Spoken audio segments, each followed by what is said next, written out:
नमस्कार आदाब दोस्तों, मैं साजिद मलिक हूं। आप समाचार वाले देख रहे हैं।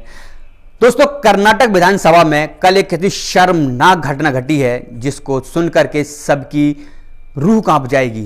क्योंकि हम एक विधानसभा में भेजने वाले विधायक को चुनते हैं या किसी नेता को जब हम वोट देकर चुनते हैं तो हम उम्मीद करते हैं कि वो अच्छी बातें करेगा पब्लिक के लिए। जिसका वोट लेकर वो सरकार में बैठते हैं वो उनके हक की बात करेगा।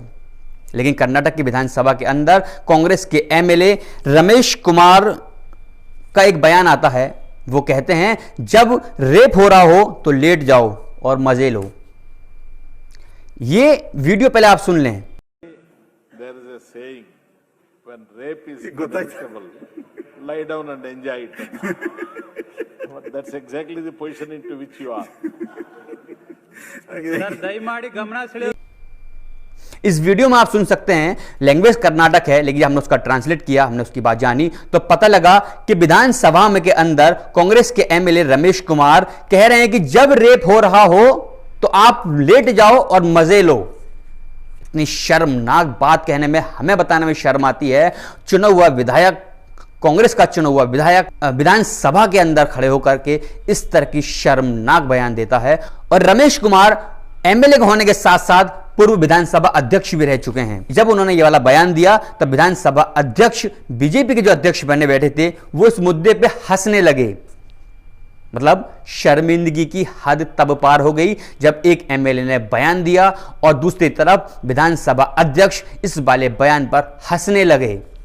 उन्होंने कोई कार्रवाई नहीं की, उन्होंने कोई एक्शन नहीं लिया, बल्कि उसकी बयान पर हंसने लगे हैं, उसको बढ़ावा देने लगे हैं। मतलब एक बेटी के साथ जब रेप होता है तो उसको कहने का मतलब है कि लेट जाओ और मजे लो। क्या संवेदनाएं बिल्कुल इन नेताओं के अंदर मर गई है।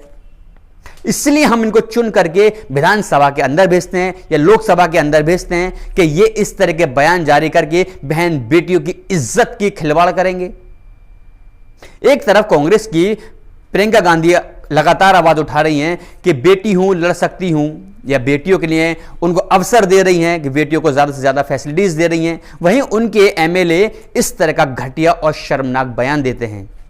जब इसकी हर सोशल मीडिया पर या बड़े बड़े चैनल्स के अंदर जब इसकी मुखालफत होने लगी तो रमेश कुमार ने एक ट्वीट किया। उन्होंने कहा कि मेरा कहने का मकसद वो नहीं था। ट्वीट आपके सामने है, आपकी स्क्रीन पर नजर आ रहा है। वो कह रहे थे कि मेरा कहने का मकसद ये नहीं था, मैंने इस तरह का कहने का इंटेंशन नहीं था। लेकिन वहीं बाद में जब कुछ पत्रकारों ने उनसे बात करने की कोशिश की तो उनका एटीट्यूड देखें, उनका एरोगेंस देखें, वो बिना बात किए हाथ हिलाते हुए आगे बढ़ जाते हैं। वीडियो देखें। आपने देखा किस तरह से जब एक पत्रकार वीडियो में उनसे बात करने की कोशिश कर रहा है, वो पूछ रहा है कि जो आपने बयान दिया था क्या आप उस पर शर्मिंदा हैं या नहीं हैं, कि आप उसके लिए अपोलोजाइज हैं, तो वो हाथ हिलाते हुए सीधे अंदर चले जाते हैं। कांग्रेस के एमएलए जब ट्विटर पर तो लिख देते हैं कि मैं शर्मिंदा हूं, जो मैंने कहने का मतलब ये नहीं था, मैं कुछ और कहना चाह रहा था, लेकिन जब उनसे सवाल किया जाता है तो वो एरोगेंस के साथ अंदर चले जाते हैं।